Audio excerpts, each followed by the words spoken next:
तर नमस्कार मित्रांनो, आज काय विषय आहे माहिती आहे का? आज होतं म्हशीपालन, ते पण केगावमध्ये दुसऱ्यांदा. केगावमध्ये आलो तर पहिल्यांदा काय बघायला भेटलं माहिती आहे का? पब्लिकचं भित्ताड. मला तर पब्लिकचं भित्ताड बघितल्यावरच कळालं, सोलापूरमध्ये नादात वाद झाला तरी चालेल, पण पब्लिकचा हा नाद कधीच सुटणार नाही.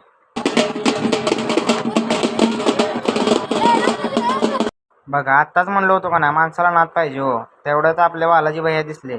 आपल्या वर्गातले पण पोरं सगळे थांबले होते. नाद पाहिजे हो माणसाला फक्त म्हशी बघा.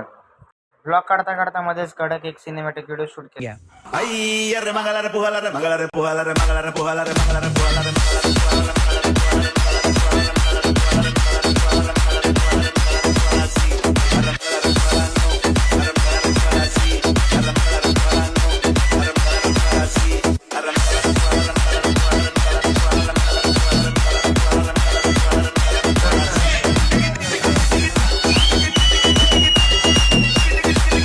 केगावचं म्हशीचं मैदान बघायला शंकरचे मालक पण आलते. म्हशी बघायला गेल्यावर रॉकेट, विमान, हेलिकॉप्टर आपल्याला सगळ्याचे मालक बघायला भेटले. व्हिडिओ आवडला असेल तर लाईक शेअर कमेंट नक्की करा. भेटूया पुढल्या ब्लॉगमध्ये. धन्यवाद.